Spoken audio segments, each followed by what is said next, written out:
This is Mark Baer. You are watching Conversations and Collaborations. In our first episode today, King Grossman will be interviewing Dr. Susan Shillinglaw about John Steinbeck.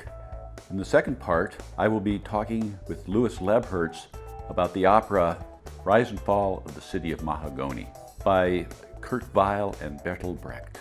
See all episodes of Conversations and Collaborations at markdavidbaer.com.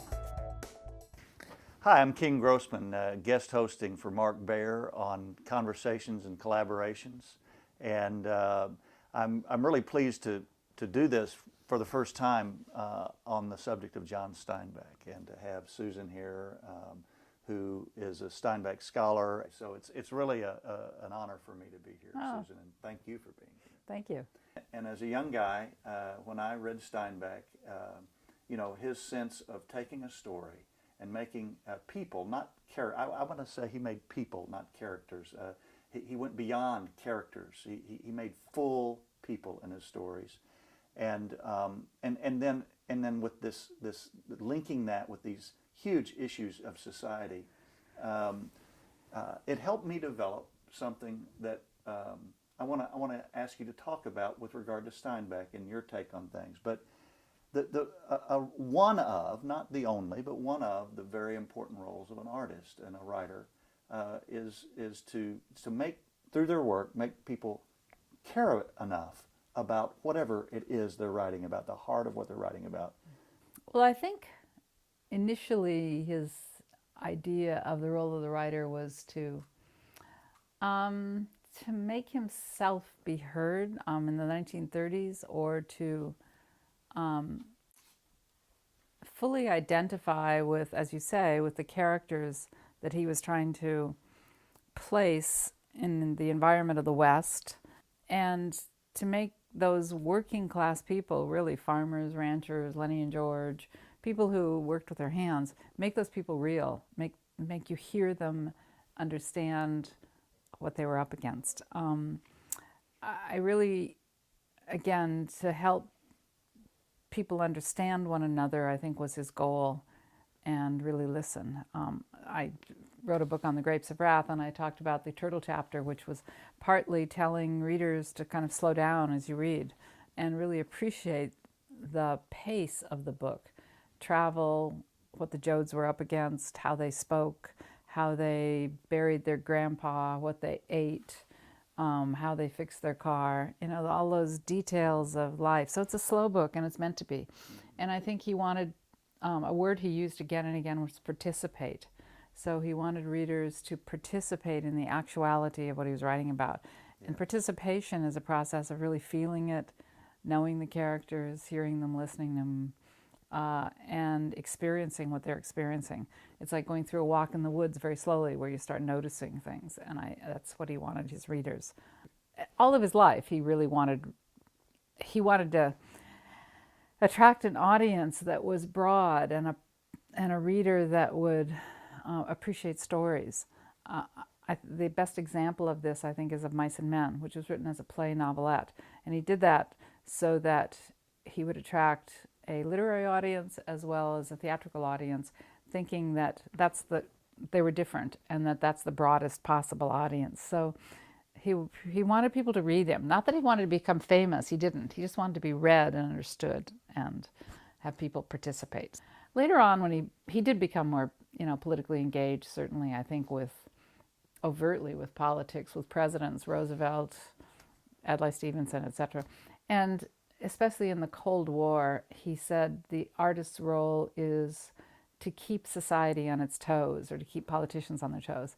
So as a critic, especially in the 60s, he wrote a kind of trilogy that are all critical of America, kind of Jeremiads, like, we should do this, we should change, we should try to become, more, I think, moral creatures and move in certain directions. So being a critic of society was also important to him. That's interesting, because in his stories, he's showing us how to do that, right? Really, through his stories. Yeah.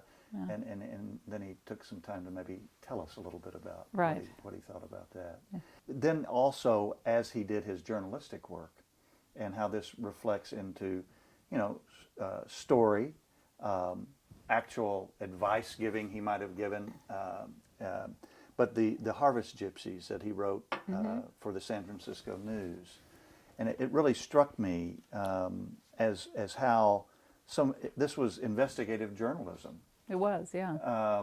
And yet it has such a heart of turning the pyramid upside down and looking from the point of view, as he did in his novels and his other writings. But here's a quote, for example, from the Harvest Gypsies: "To attempt to force them into a peonage of starvation and intimidated despair will be unsuccessful. They can be citizens if the highest type, or they can be an army driven by suffering and hatred to take what they need. On their future treatment will depend which course they will be forced to take." And this was journalism.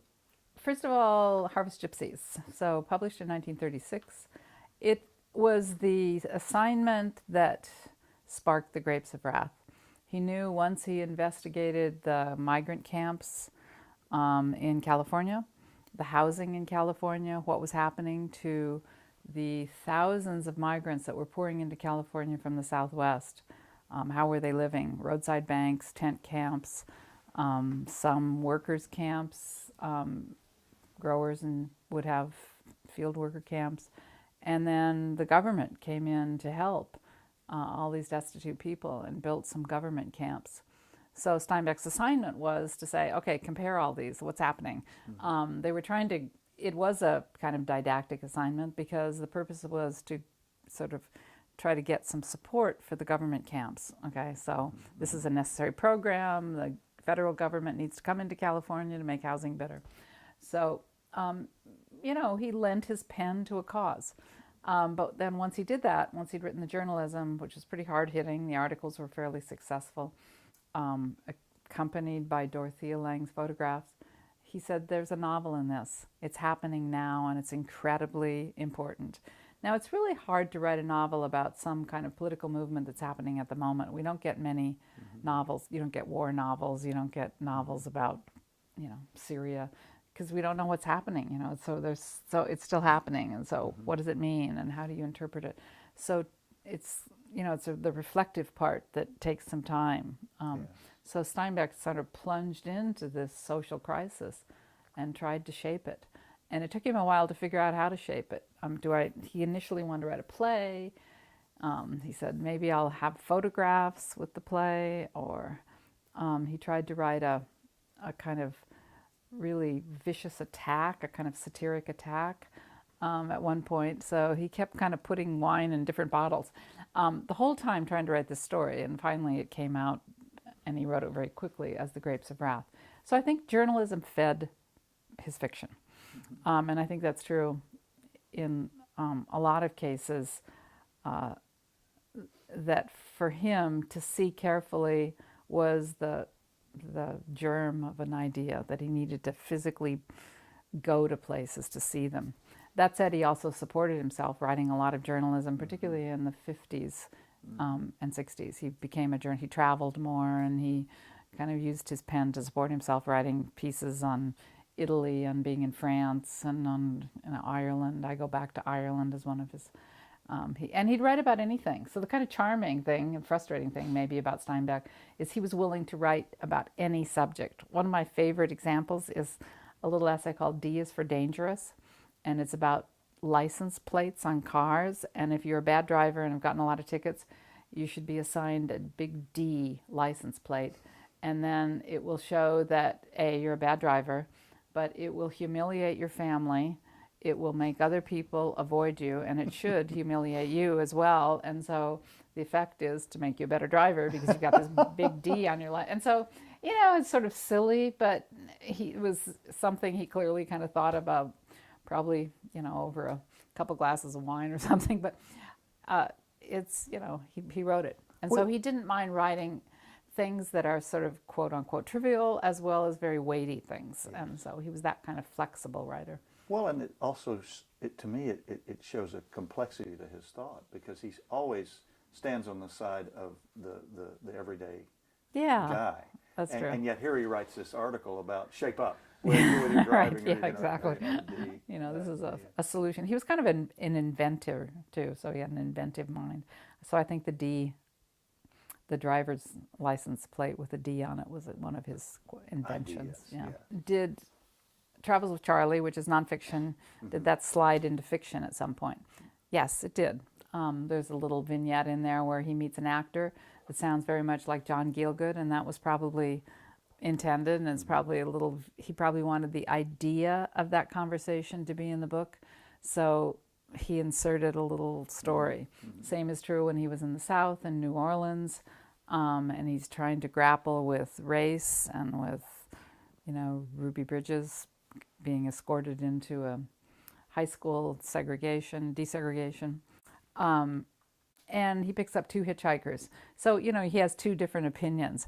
And it's either he did that and, out of many hitchhikers had two that he selected to represent different viewpoints of kind of a liberal and a more conservative viewpoint, or he made it up.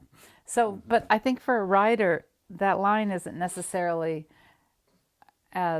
for a fiction writer, is not as clear cut as it is for somebody who's writing news, straight news. So, and so for Steinbeck, it was a little more flexible. It's become such a hot topic today with people writing memoirs, and are they true, and how much do you remember? But for Steinbeck, and he said this very well at the beginning of Sea of Cortez, which is another nonfiction work, we're always writing, we're always shaping things.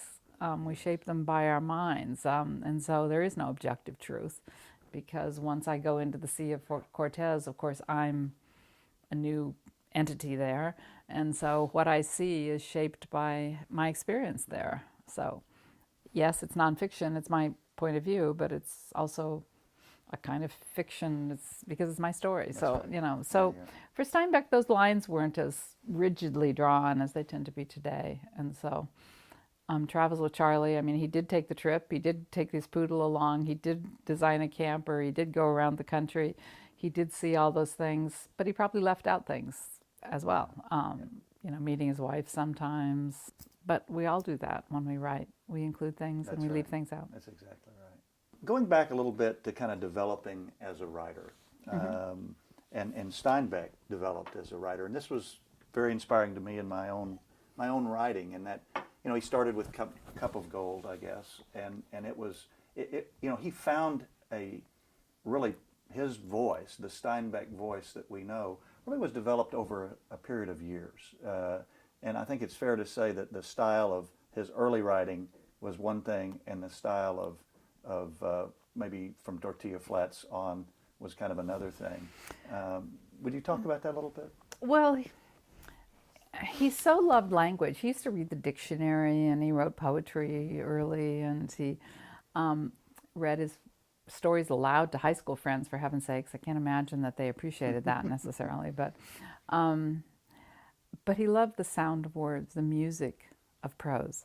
Therefore, very florid, overwritten prose was something he liked, because he just liked to hear it. His early book, Cup of Gold, you can see him using a lot of sort of Latinate terms, and he would kind of overwrite a little bit, a lot of modifiers. So in some ways, he was trying to then turned, as he, in his apprentice years in the 1930s, something similar to what Hemingway was doing, trying to pare language down, to make it more spare, to just use the words that clearly express the situation, rather than to load sentences up with modifiers. And so I think his wife, Carol, was reading Willa Cather, and I think that influenced him, and I think she was a great editor, so I think she helped pare down some of those sentences. So I think his mature style, you see maybe not first, but in the Red Pony stories, they're beautifully written, a child's perspective, and maybe taking that child's perspective helped him just observe, and that keen observation, and to try to capture that. So then, going on to Tortilla Flat, again, the voice of the paisanos, I think he started to inhabit characters that helped him kind of write in a sort of a lucid, clear, very musical, but in a different way from this orchestral tones that he wanted to strike early on. Still very poetic. But Yeah, exactly. Okay, and so Steinbeck was a believer in writing big. Here's a quote from him. "The writer must believe that he is doing the most important thing in the world. And he must hold true to this illusion, even when he knows it is not true." And I just want to say, and maybe have you say a few words as we wrap up, that Steinbeck wrote about little things that were huge. That's a nice way to put it, yeah. Okay. He told his editor once, "I have to start with the little things. I can't start with big things, or I can't write." So it has to come out of little things. And he was in Paris once in the early 50s, and wrote about fishermen on the Seine. So he wrote about things that other people didn't notice. He has a great essay that he wrote during World War II about the Blitz, and he just repeats stories about what people remember most about that day, just little tiny vignettes. And he tends to just focus on things that a lot of writers might overlook, certainly in his war journalism, in I think a lot of his journalism, but I think in his stories as well, and his fiction. I know when I was writing the book on the Grapes of Wrath, rereading it, just the smells that he captures, the food, the attention to detail of the weeds, just remarking on the way he describes weeds, or paying attention to that. I think that attention to detail, I think, is one of the wonders of his prose. He has just a very muscular, very relaxed, seemingly effortless style, but it is very, precise. Yes. Well, thank you so much for sharing your thoughts on Steinbeck. Sure. That does it for this segment of Conversations in Collaboration, and once again, it was a pleasure to guest host this segment on Steinbeck. I hope you've enjoyed this episode of Conversations and Collaborations. For all episodes, go to markdavidbaer.com. See it now. Don't wait.